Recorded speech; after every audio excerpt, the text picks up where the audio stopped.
So in this week's Torah portion, Beha'alotkha, ha-Hayyim looks at a specific bit where we say, Vahi bin Aaron, when the ark would journey. It's a famous bit because it's what we sing when the Torah comes out on Shabbos.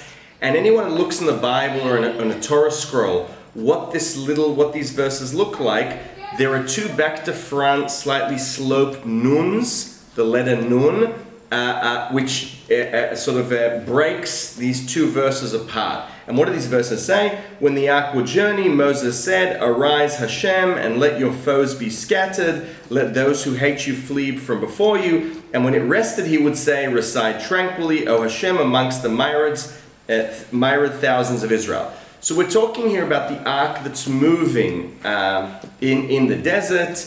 And, as it's moving, we are thrashing enemies, and then there's tranquility. What does the ha-Hayyim do with this? How does he understand it? So he brings Lurianic Kabbalah, the ha-Hayyim of Reb Chaim Vital, and he says, we understand that the goal of creation or of the Jewish people is to collect the scattered sparks wherever we go. And this is what was going on. In fact, this little portion, which is considered a book in itself, these two verses, is an analogy to our lives. We're meant to be going in the desert, the journey of our lives, and we're meant to be collecting the scattered sparks by doing good deeds. And when we do this, the evil forces that try and cling to those sparks explode. So there's this idea that by doing something good, you're part of the good fight and you're winning. Now why is that? And that's in a nutshell what he says here. Now why is all this fascinating? Because this is very Hasidic. And yet this is ha-Hayyim. This is Morocco in a contemporaneous time to the Baal Shem Tov.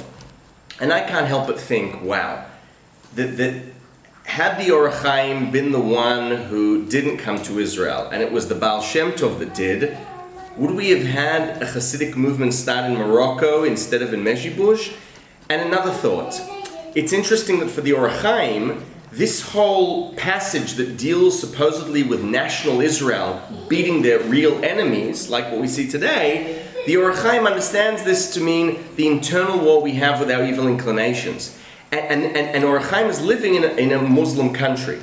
Unlike Kabbalists like Shlomo Molcho, who are slightly earlier, when they're living in Christian countries, they understand these verses literally to mean the Jewish people as opposed to non-Jews. So that's just another interesting difference between how this verse was understood, what kind of struggles going on if you're in a Muslim-dominated country or a Christian one, and thoughts about Hasidut in Morocco and Mezhibush with the Baal Shem Tov. Shabbat Shalom.